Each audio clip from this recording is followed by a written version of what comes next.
Today we have neutralization. You just don't know what you're doing with it yet. You're going to know though once we're done here. Neutralization. What two types of compounds react? Acid plus base. Now, how do we know that we have an acid? H something. And how do we know that we have a base? We have something OH, yes. And then we get a salt. And a salt is just an ionic compound. Plus, who is our other product? Water, H2O, which for the purposes of balancing, you can write as HOH for balancing. When you're all done with it, you should probably turn it back into H2O because HOH is a little bit weird. But what's really nice is you treat your H separately from the OH, and it makes the balancing way, way easier. Okay? Now, the thing to remember about neutralization to make it easy is that it is just a fancy special type of double replacement reaction. So, once again, we can combine our outside ions and then we can combine our inside ions and make sure we write our cations first and make sure we balance our positive and negative charges. Woo! For the purposes of this worksheet, we're going to assume that all of our ionic compounds are soluble just to make our life easier. Otherwise, it's hard to come up with questions, okay? We're also going to assume that all our bases are soluble, all right? Even though aluminum hydroxide isn't actually soluble, we're going to pretend that it is because otherwise we don't have any interesting balancing. Are you guys okay with that? So we're pretending that everything is soluble, okay? We are not looking at the pink booklet. We're going to pretend all whatever OH are soluble. And we're going to pretend that all ionic compounds are soluble. It's just going to make it so that we actually have questions we can work with. Otherwise, I would just have to be like, okay, that's all the questions we have, because there's only that many compounds. Yeah, because a lot of them will produce a solid. A lot of the hydroxides are not that soluble. And so we're just gonna give you a little variety by doing this. So we're pretending that all of those are all soluble. So we're going to start here with our formula equation for KOH and HNO3. And remember, we're going to look at our outside ions. So our outside ions are K and NO3. You can look up the charge for K. K is K plus. NO3 is NO3 minus. So we're going to take our K plus and put it together with the NO3 minus, and that gives us just K NO3. And we're going to say, oh yeah, we're pretending that everything is aqueous. Although this one we don't have to pretend. It would be aqueous. Okay? Now we're going to combine our inside ions. So we have the H and we have the OH. Hydrogen is +1, so it's just H plus. Hydroxide, if you need to look it up, you could. I'm going to tell you though, it's OH minus. And remember, we read from backward to forward when we're doing the inside ions. So we get HOH, and I'm going to leave it like that just for now.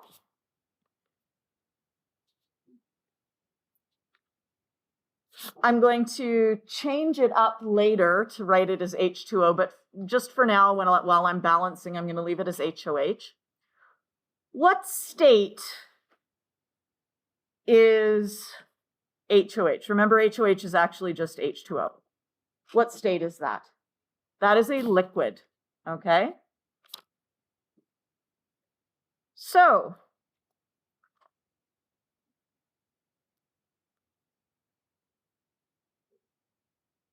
if something is ionic and it is aqueous, what do we know about it? It dissociates.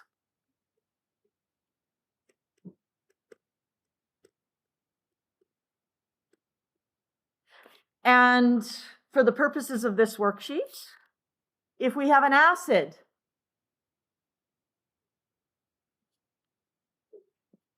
it will dissociate.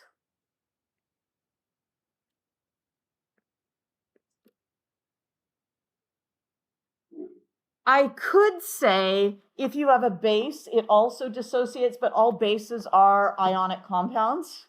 So it is redundant, right? Because KOH, is that an ionic compound? Is it made of ions? Yep. So it's ionic, it's aqueous, so it will dissociate. So I don't actually need to say all bases will dissociate because we've already said all aqueous ionic compounds will dissociate. Okay? So let's take our ionic aqueous compounds and dissociate them. So we have KOH, that is ionic, and it is aqueous. So we're going to split it apart into K and OH. And we have our acid, and we know it's an acid because it starts with an H, and we're going to dissociate it as well. So we get H and NO3.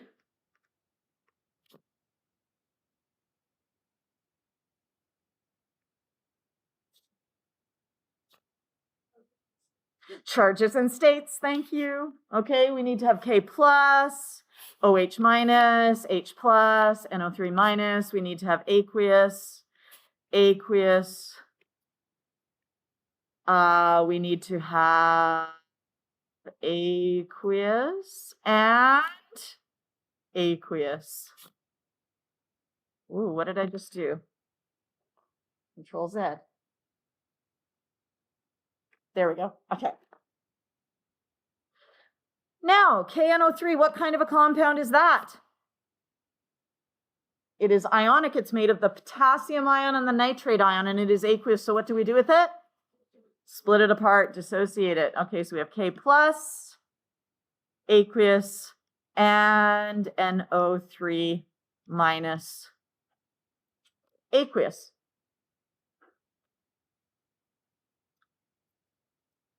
Now, water. Is water an ionic compound, or is water an acid, or is water something different? It is something different. It is made of H, which is a nonmetal, and it is made of O, which is a nonmetal.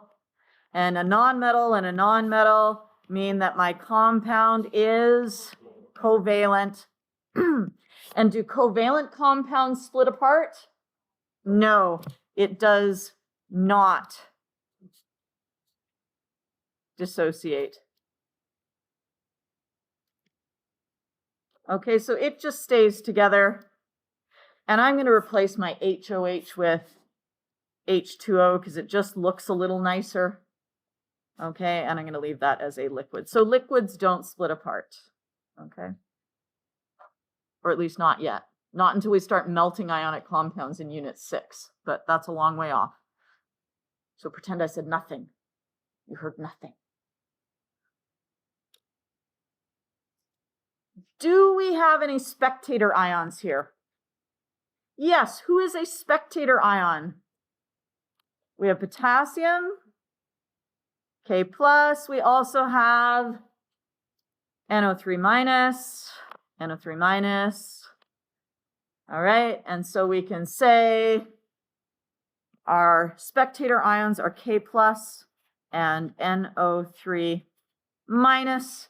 And your choice as whether you write OH minus, aqueous plus H plus. Aqueous gives H2O, liquid. Or, and there's nothing wrong with doing it that way, but if it were me, I would do it this way because it just looks more normal to me. But there's nothing wrong with doing it the other way. I don't know why I like this way better. Well, yes, I do. It's because positive ions usually go first, right? But when you're actually writing them as reactants, it actually doesn't matter. H2O, liquid. So whichever way you prefer, does not matter. And that's our net ionic equation.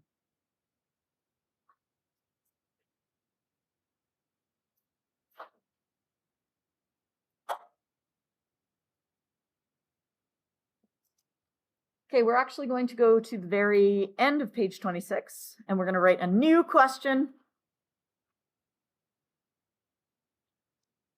Okay, we're going to go over here. We're going to do an example. And we are going to have H2SO4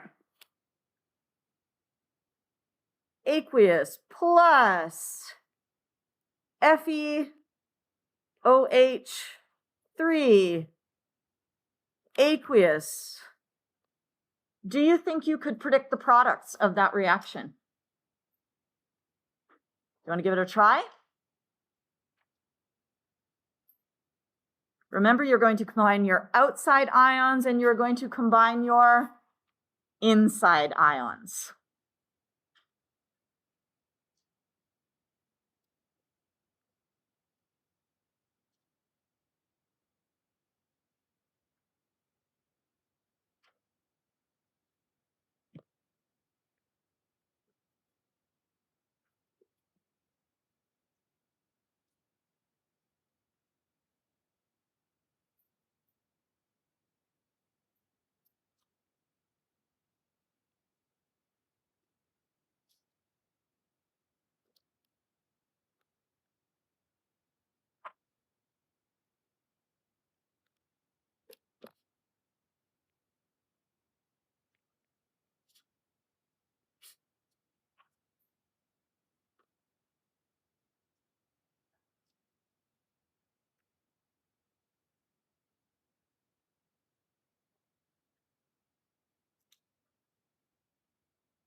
Yes. Yes, iron has two different charges, but we can tell from our formula which one we have, because what we've got is we have 3 hydroxides, which means that we have OH minus times 3, which gives us negative 3. That means that the iron, in order to balance that, must be positive 3. Does that make sense? Okay. So that's what you do if your first ion is multivalent and you don't know what its charge is, you look at your negative ion and you say, what does it need to be in order to balance out the charge, make positive equal negative? Okay. Yeah.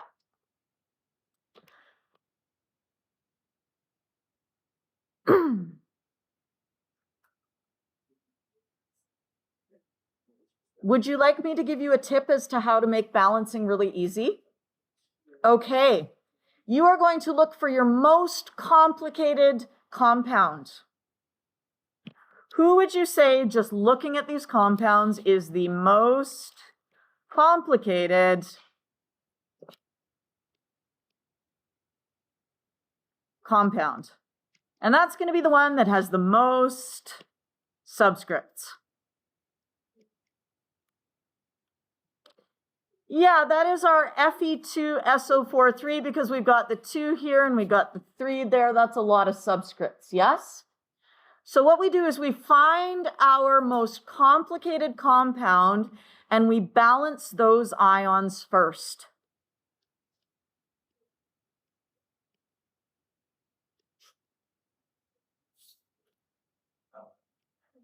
Okay, so here's our most complicated compound.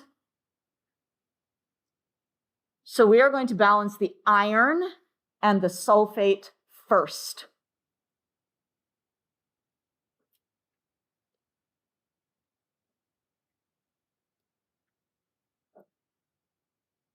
So we need 2 iron, so I'm just going to put 2 in front of FeOH3. We need 3 sulfate, so I'm just going to put a 3 in front of the H2SO4. And now I'm going to remember that I'm treating my OH separately from my hydrogen. Yes? And I can choose to balance either the hydrogen or the hydroxide, and it won't matter which one I do. Both of them will get fixed. When I do one, it will balance the other, because that's just how these reactions work. So if we look, how many hydrogens do we have? 3 times 2 is 6. So if we say, oh, I would like to have 6 hydrogens, then I'm going to put a 6 here. Now, hopefully, fingers crossed, we'll need 6 hydroxides. How many hydroxides do we have over on the left? We have 2 times 3 is 6 hydroxides, which is as it should be. If you end up running into like an I can't balance it situation, it means you've written some of your formulas wrong.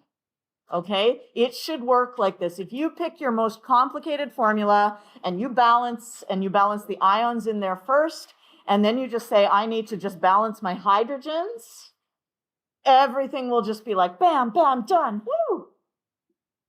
Sarah, how do you feel about neutralization now? See? Told you would like it.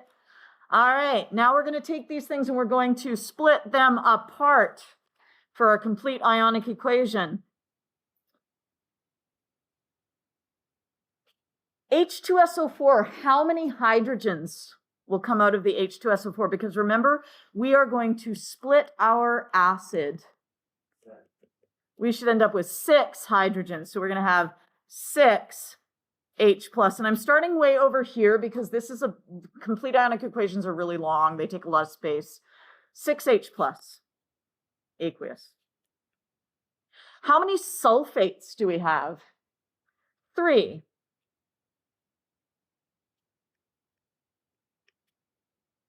Don't forget your charge, 2 minus.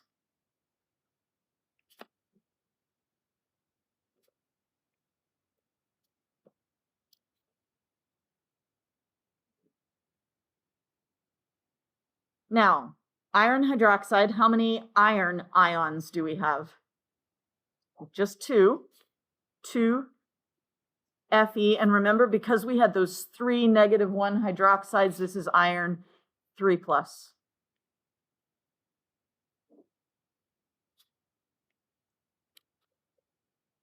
How many hydroxides? 6. OH minuses.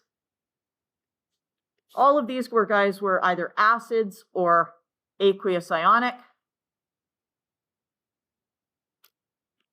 I have 6 HOHs, but I'm going to rewrite that as H2O because now that I've finished balancing, I don't need to keep them separate like that anymore, and it looks better to write it as H2O. And finally, we're going to finish up by splitting apart. We have 2 irons there, Fe 3 plus, but we have 2 of them, aqueous. And we have 3 SO4, 2 minus, aqueous. Yes. Whoa, liquid, thank you. You guys keep me honest. Good. I like it.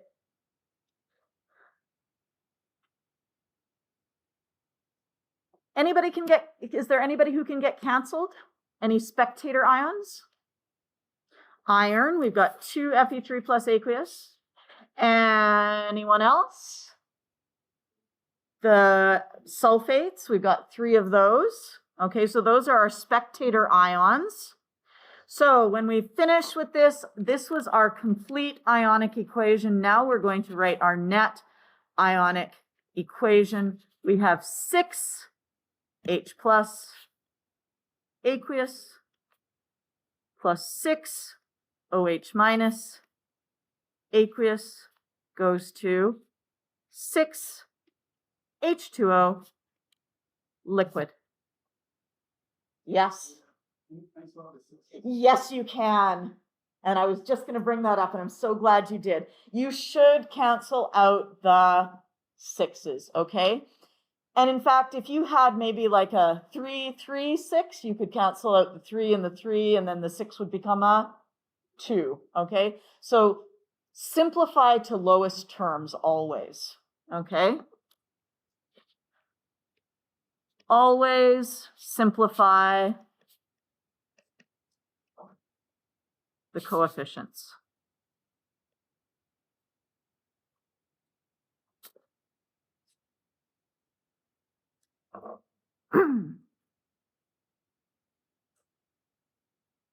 So we would just say, and in fact, with this one, you don't even really have to rewrite it. You could just cross them out.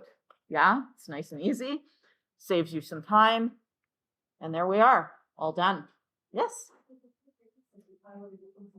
You would just get a half a mark off. Okay, it's not wrong, but it's not like perfect. Yeah? Okay, I'm going to leave that for now. We'll assign you those questions for homework today. And we are going to, I actually think it would be better if you didn't use the book for now, although all the examples we're going to be doing are in the yellow book. So you need to have some paper, okay? And if you don't have paper, go grab some.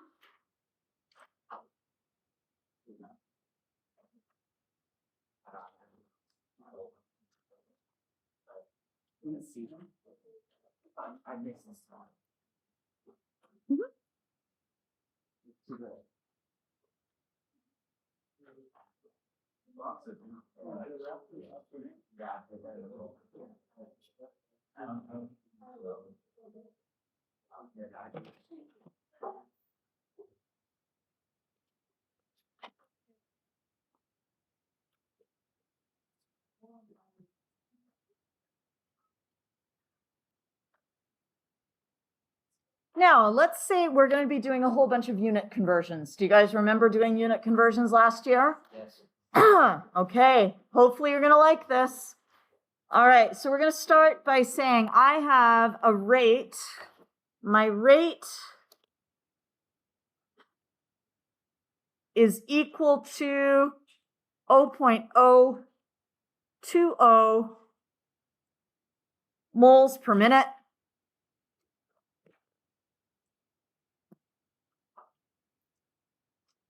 Rate is 0.020 moles per minute. And I would like to know the rate in moles per second. Do you remember how to do that? Yes? You give it a try. If you're stuck, give me a wave, or just like, you know, send those desperate, like, scared eyes. I don't remember. Oh my God, it's been a year since I've done Chem 11. And that can happen, right? If it's been a year, that's really hard to remember things from back then. Okay?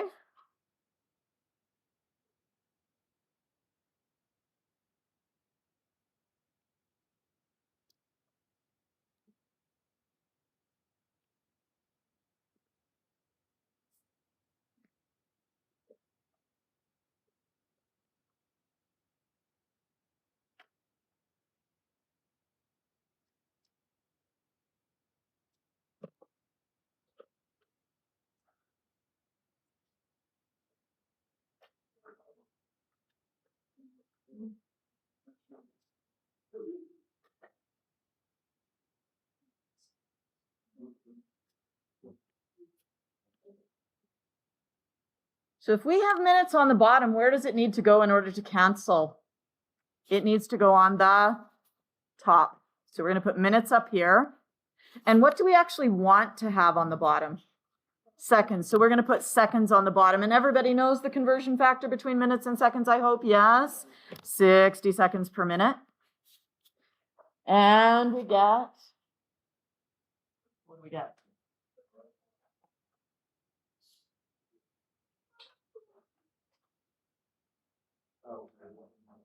That's a good one. There we go.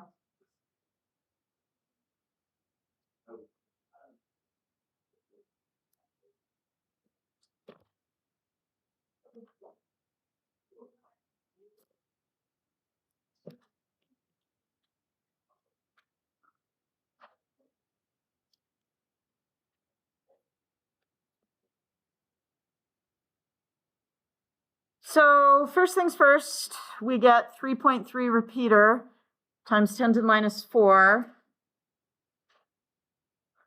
And what units are we left with here? We're left with moles per second. So we're just going to write moles. You can write it as moles over seconds, or if you want to write it as moles per second, that's fine. Okay. Now, what should I be doing with this answer? I always need to consider the number of sig figs. Okay, sig figs didn't go away over the summertime, over the past year. They're still with us. So how many sig figs in the number 0.020? 2 sig figs, yes, because zeros on the left are not significant. So this has 2 sig figs. Do we need to worry about the 1 and the 60?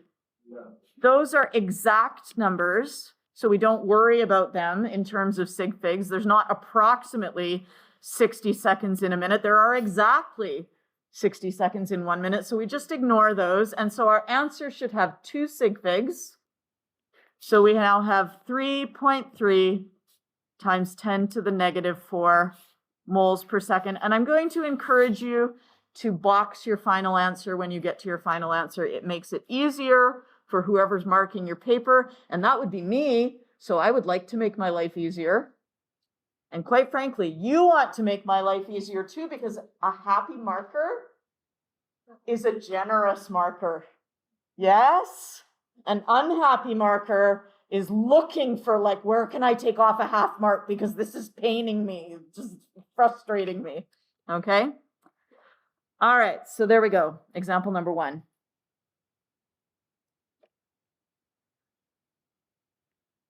Do you remember how to convert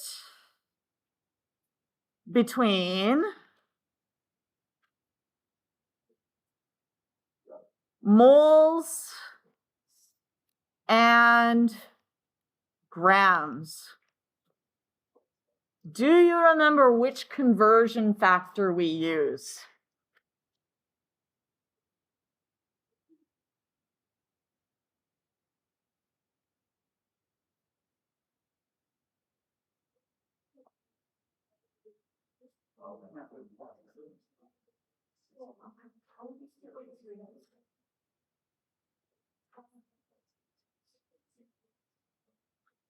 And no, it's not Avogadro's number. That will change to the number of particles. Okay, so that's going from moles to particles. And we actually spend very little time in grade 12 actually talking about the number of particles. So we will be using Avogadro's number very, very infrequently. Okay? Not often at all. Do you know a conversion factor? Do you know a number where we have the unit, because in a conversion factor, we need to have these 2 units, one on the top and one on the bottom. Do you know something where we have a conversion factor where it's grams per mole? That is basically the atomic mass, but we're going to, because it's with moles, we're going to call it the molar mass. Okay? Grams per mole, this is our molar mass. And where do we find molar mass? We find it on the periodic table.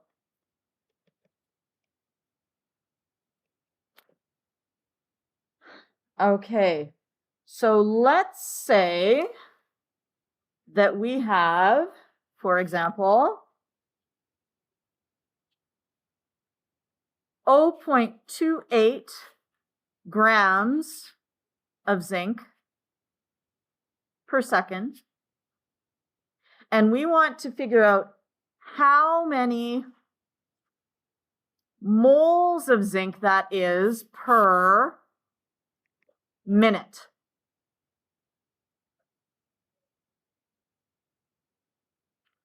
How many things do we need to convert? We need to convert two different things. We need to convert grams to moles, but we also need to convert seconds into minutes.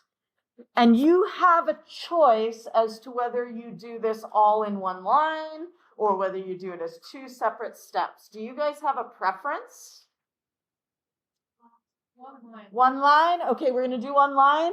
I like one line. If you find it's easier to do it the other way, that's totally fine.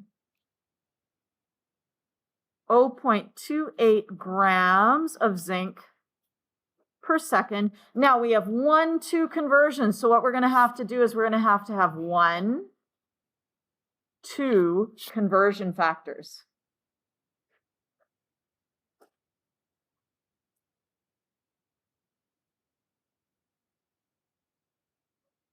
And it doesn't matter which order you do them in, but let's start by converting grams to moles. So we need to find the molar mass, because when we go from grams to moles, we're going to use the molar mass. And zinc on our periodic table says, oh yeah, I do. We have 65.4, and up here we have a 30. Do we use the 30 or do we use the 65.4? 65.4. And is that 65.4 moles per gram or 65.4 grams per mole? Grams per mole, okay? So we're going to put in. Now, do I put here 65.4 grams per mole? Is that going to do me well? No. Okay. I actually totally prefer to put in my units first so that I don't make a silly mistake like that. So what I like to do is I like to say I need to cancel my grams of zinc and I want to find moles of zinc.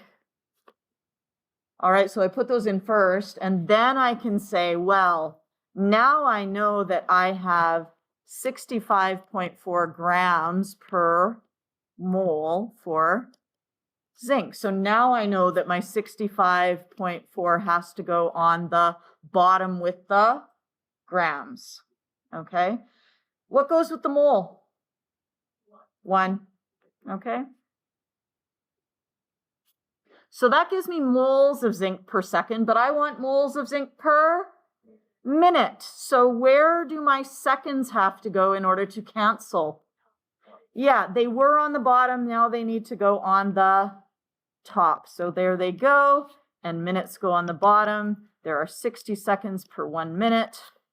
And we get 0.28 divided by 65.4 times 60 equals 0.25688.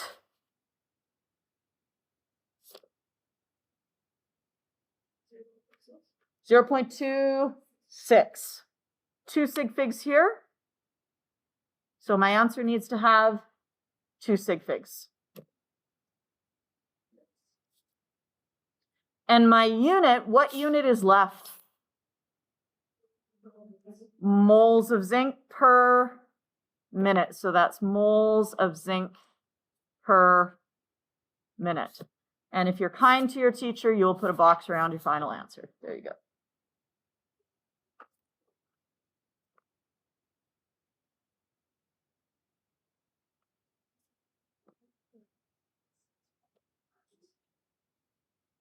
Okay. I'm just going to let you know another note. Yes. Did I?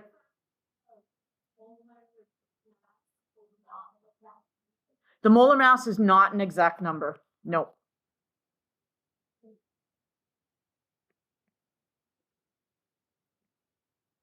In fact, if I was to give you my AP data booklet, let's go look at it just for 1 second here.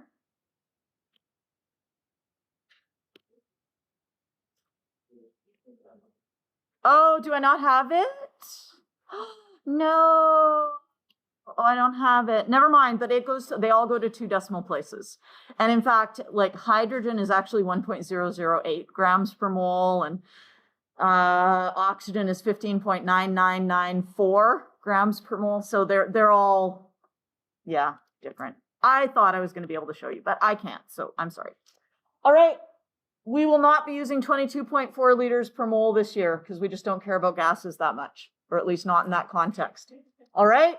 So 6.02 times 10 to the 23, not much use this year. 22.4 liters per mole, not much use this year. Molar mass, very useful. Okay, so molar mass is one that you do want to be able to use. Okay, now what if we had, for example,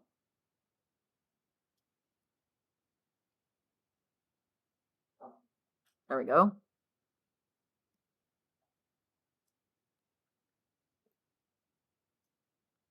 The rate of reaction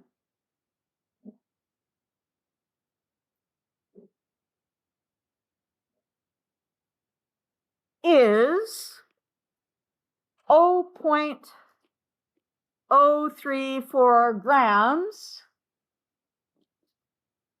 of magnesium per second.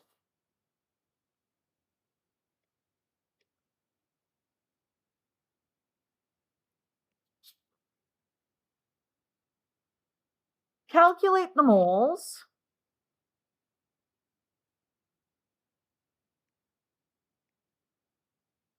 of magnesium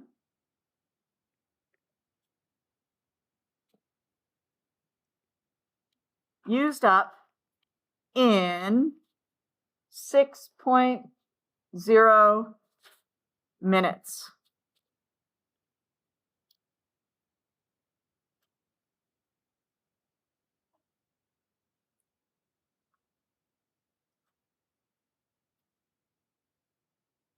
We're going to make a plan for this question, okay?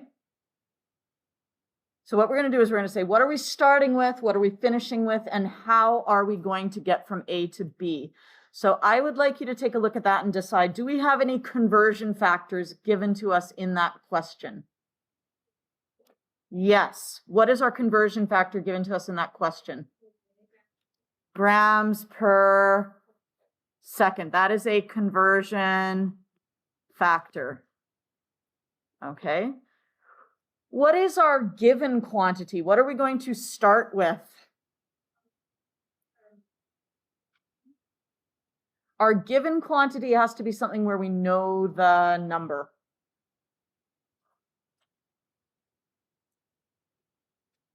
Six minutes.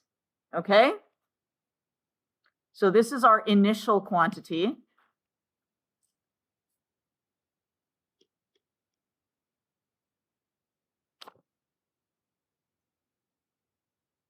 And what is our unknown? Moles of magnesium. That is our unknown. Now, somehow we need to get from our initial quantity to our unknown. And we're going to see how many steps that's going to take us. So we are going to start with 6.0 minutes. And we want to finish over here with moles of magnesium.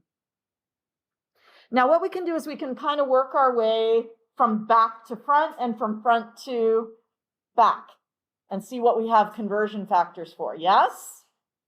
So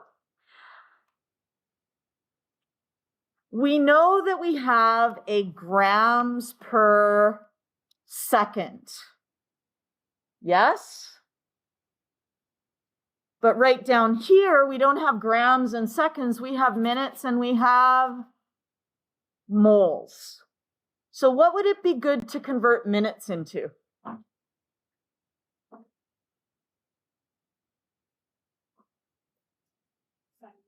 Seconds. Thank you. You guys need to just say it out loud. It keeps things moving. Okay? Because if we convert minutes to seconds, what can we then convert seconds into? We have seconds related to grams. So we can find grams of magnesium. And is it possible for us to go from grams of magnesium to moles of magnesium? Yes. What do we use to convert between grams and moles? We use the molar mass from the periodic table.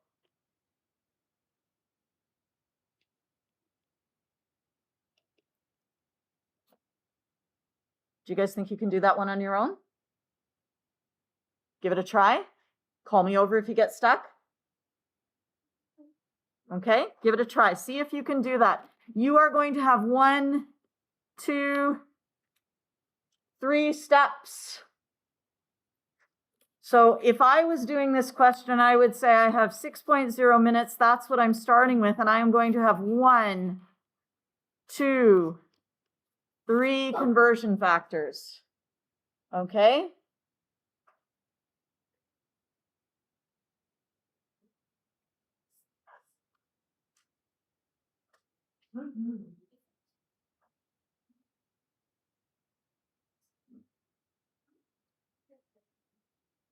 Oh yeah, that works too. Yeah, it can go either way. Yeah, yeah. Totally works to do it that way. Yeah. Yeah, it doesn't matter. If anyone has found a different way to solve this problem, it's totally fine as long as it works. There are different ways to solve different problems.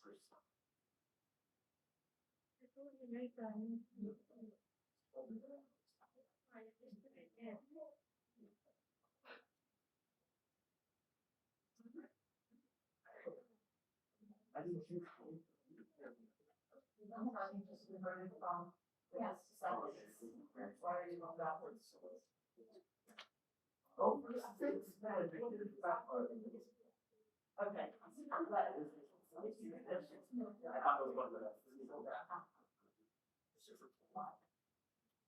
So you now have all game find and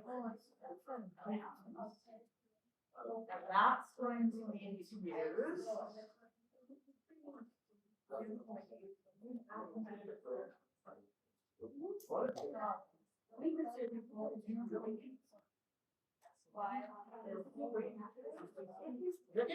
not everyone.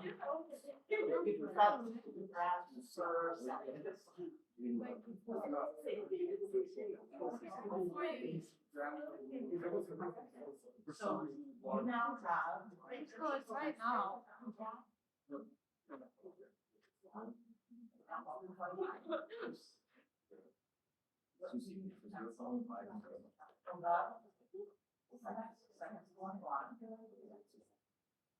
And we want to find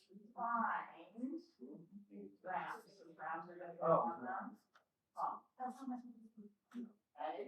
And now you know the number that goes to grams will go by over here.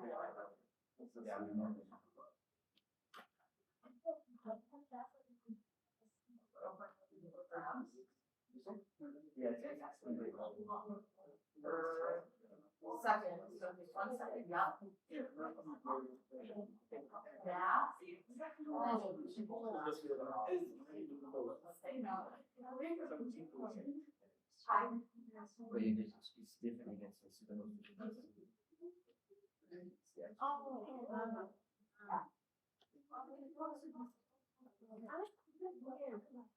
Me neither.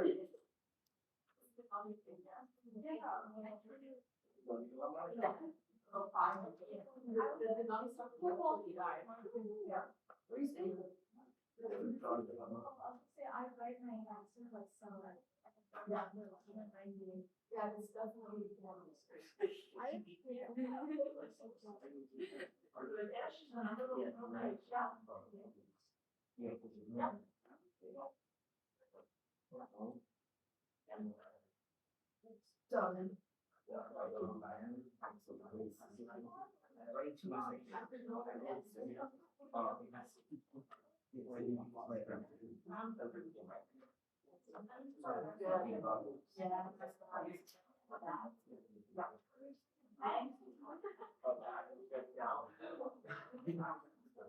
we all getting like 0.5 or so? Yeah? Okay. Because we start with minutes, we want minutes to go on the bottom. And we want seconds to go on the top. All right? And then after that, we're going to want to cancel the seconds and find the grams of magnesium. And then we want to cancel the grams of magnesium and find the moles of magnesium. Okay? And so we have 60 seconds per 1 minute. We are told up here in the little green section that we have 0.034 grams of magnesium per 1 second. And we can look up the molar mass of magnesium. It is 24.3 grams per 1 mole. And I think, do we get 0.5? Yeah. 0.50 moles. Now, there are other ways of solving this question. You could, for example, take your 0.034 grams of magnesium per second and convert it into grams of magnesium per minute. And then you could take your 6 minutes times whatever grams of magnesium you got per minute, and then you can convert it to moles of magnesium from there. And if you didn't follow that, that's okay. As long as you know one way to do it, it's fine. Okay? But there are sometimes different ways of solving it. And as long as you're getting the correct answer and your units are canceling out correctly, then you're good to go. Okay? All right. Let us try. Something involving a reaction. Do you remember stoichiometry?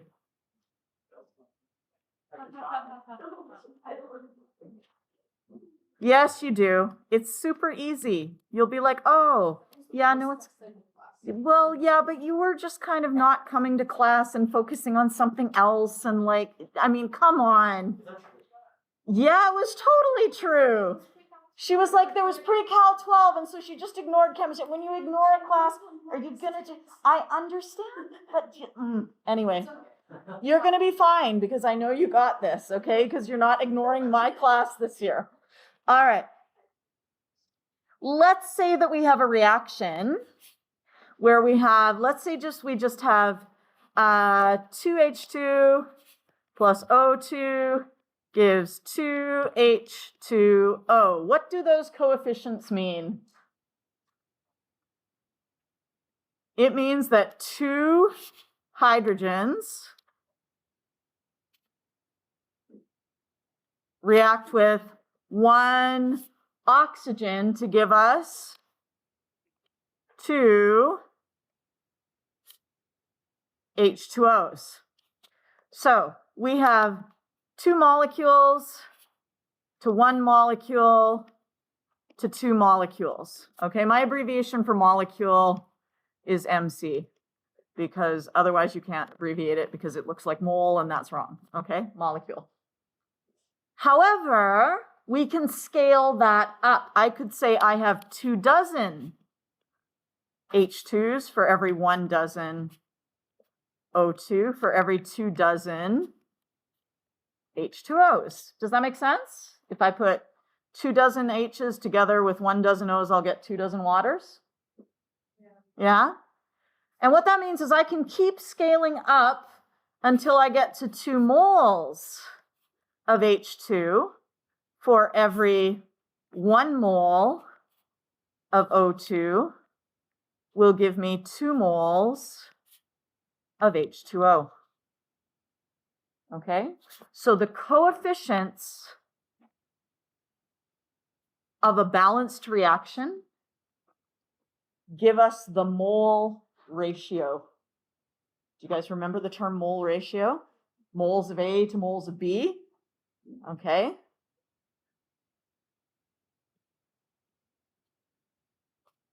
The coefficients of the balanced equation allow us to convert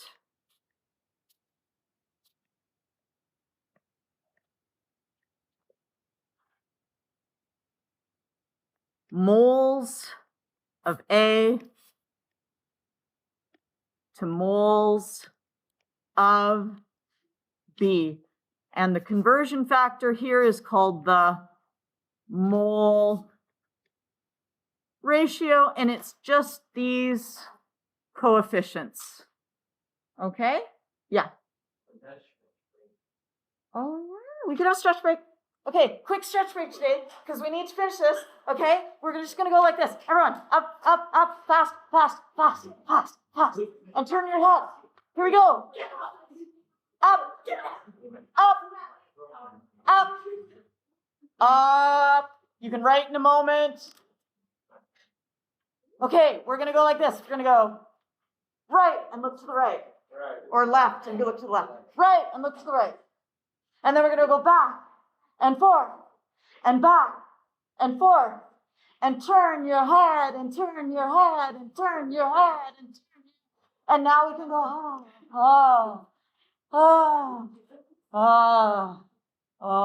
and now roll your shoulders, roll your shoulders, roll your shoulders. Oh my God, that feels good. And then go backwards. Oh, and now roll your head and roll your head. And now we're going to get back to work. Sorry, short one today. Okay. Woo.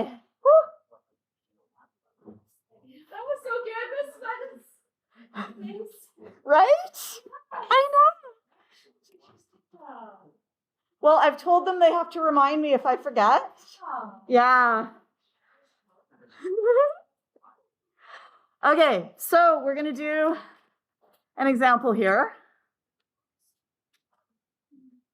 We have 2 C2H6 plus 7 O2 goes to 4 CO2 plus 6 H2O.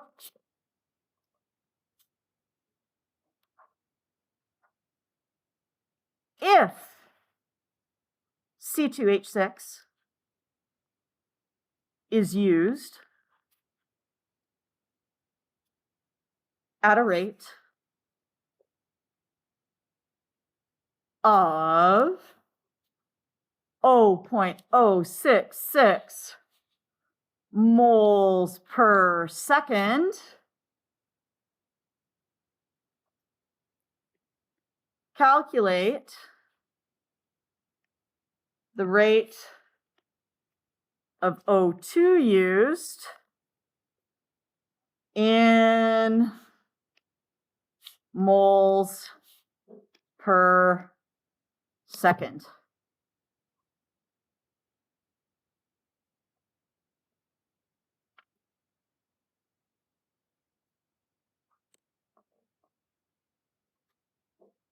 Now we're dealing with 2 substances here, and when we have 2 substances, you're almost always going to be using the mole ratio to convert from moles of A to moles of B, okay? So whenever we actually have a number in the question that says moles, we have to say, what is that moles of? 0.66 moles of what per second? Of C2H6. So that number goes with that substance, yes? And then we look and we say, my other substance that I'm interested in here is my O2. And I also want to know that in moles per second. And if I just want to convert between moles of one thing and moles of the other, that is just going to be a one-step problem. Yeah?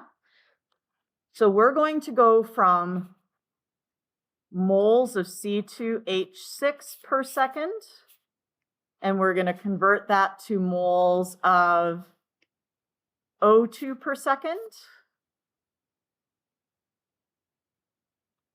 And the conversion factor we will use there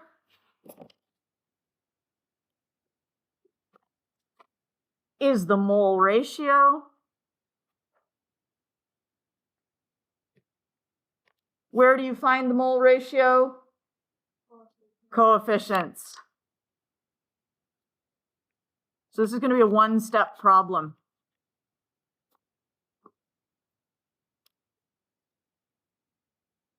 I don't know how many moles of O2 per second that I have, but I do know that I'm going to start with 0.066 moles of C2H6. And you need to write that down because you're converting between one thing and another. So you always need to write your actual substance per second.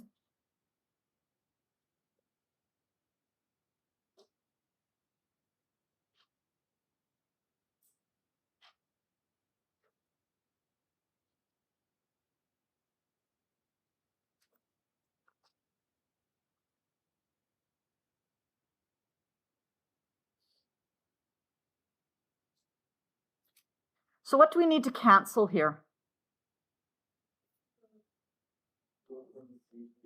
We need to cancel moles of C2H6. So that's going to go down here. Moles of C2H6. And we need to find moles of O2. So that's going to go up here. And remember, converting between moles and moles, we use the coefficient. So we have to go back up here and say, what's the coefficient for oxygen? It's a 7. And for ethane, which is C2H6, it's a 2. So 7 goes in front of the O2 and 2 goes in front of that. And we get, those cancel out, 0.23. And the unit we are left with is moles of O2. And the seconds are left on the bottom.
Okay, now if 67.5 grams of Al are used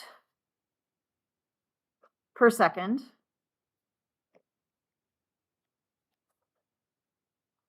calculate the rate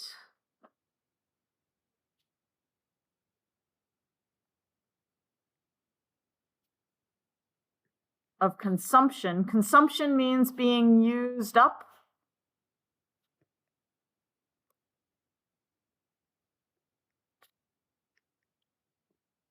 Of Br2 in grams per second.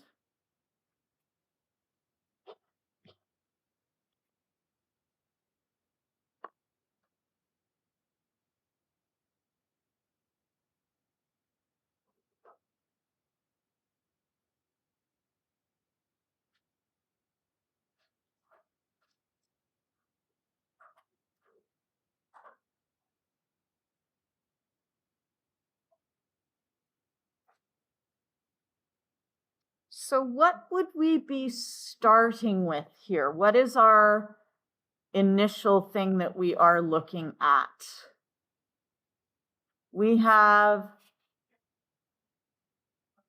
grams of aluminum per second. That is our initial quantity. So we're going to be starting with 67.5 grams of aluminum per second. And what do we want to finish with? We want bromine, and we also want it in grams per second. So over here, we want to finish with grams of Br2 per second. Can we use the mole ratio to convert between grams and grams? Not directly, okay? We can use it, but you cannot say that there are 2 grams of aluminum for every 3 grams of bromine, because the two have different molar masses. They weigh different amounts, okay? So it's only the number of particles. So in order to use the mole ratio, we can't use grams. What do we have to use? Moles. So we're going to take our grams of aluminum and convert it into moles of aluminum, and the per second will just come along for the ride. Okay, it's just hanging out here.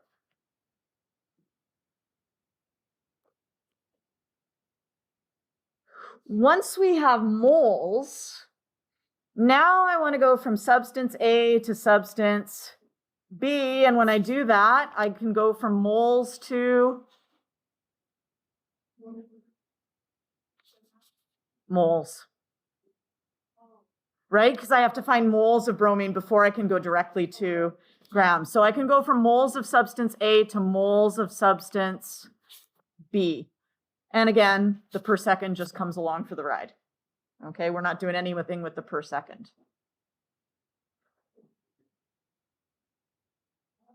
Yeah.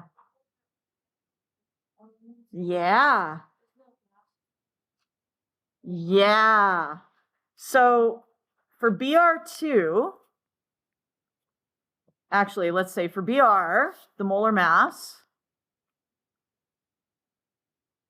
is 79.9 grams per mole. But what if we have Br2? It's going to be twice as much.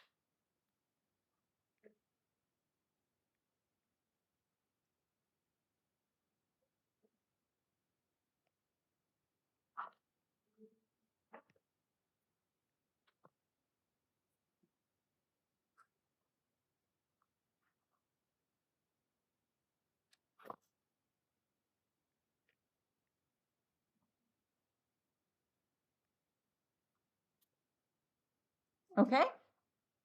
So do you think you could do this 1, 2, 3-step process? Give it a try? Okay? I'll rewrite the equation down here because it's way up there now, 2Al. 2Al.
Oh, I've done something wrong here.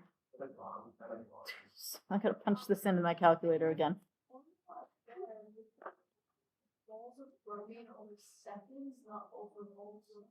Oh, yeah, no, that's okay, because I'm converting from moles of aluminum per second to moles of bromine per second.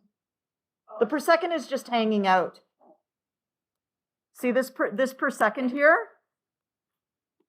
It just carries on the whole way across. Okay. Yeah, it's just there. So you could even just be like, I'm just going to ignore the per second, and I'm really converting from grams of aluminum to moles of aluminum to moles of bromine to grams of bromine, and then I can put the seconds back at the last minute if I want to. Okay.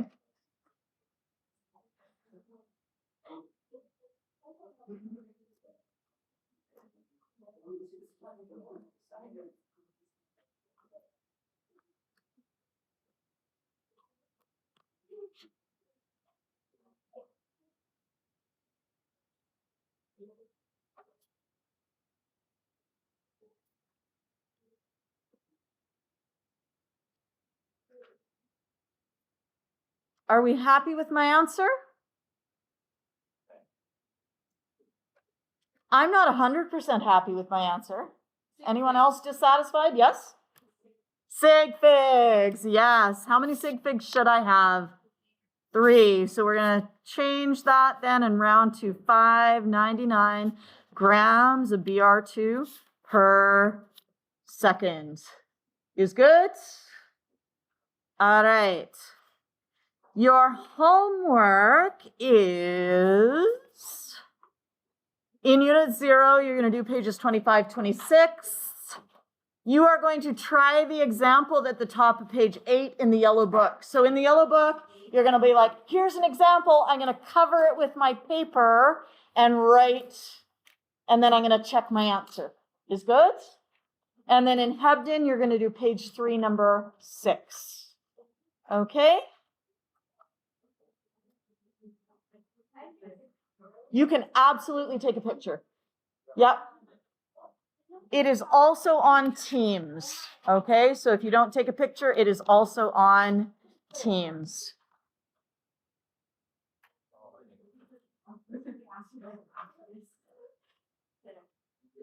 So I don't know what's going to happen next year. They're telling us that students cannot have cell phones in the classroom. That's not your problem though, because most of you are graduating. Any grade 11s here? Haha. I think basically as long as it's in your bag, it's fine. You know what I mean? Like, and if you want to take a picture at the end of class, like I don't care. Huh? Oh, grades, because next year the provincial government say no, so okay, quite frankly, we've done it with grade 8 because grade 8 in the classroom. No, do they know how to manage their use of cell phone in the classroom? No, they don't. Grade 8 compliance. I think it makes perfect sense to have that. Borderline, right? You should be learning. You should be learning how to manage. I think when they're like, like, yes. Bring back iPad. Still need. Well, I don't know what to do because I don't think our age is going to sort of have in, have out nonsense. Where they're like, yeah.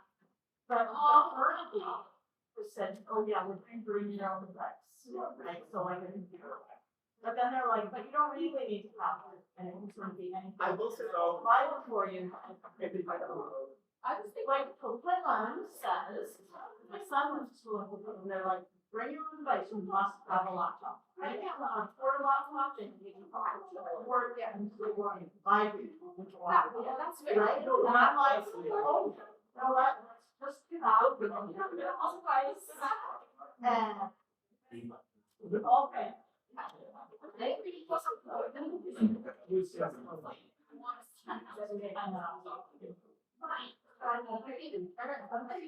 So crazy.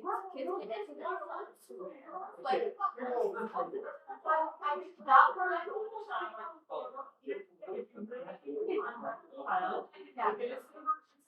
all the schools, they will on talking about it.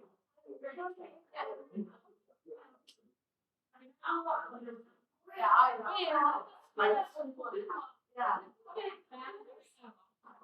I have no idea. That would just be too much. Take that to prison.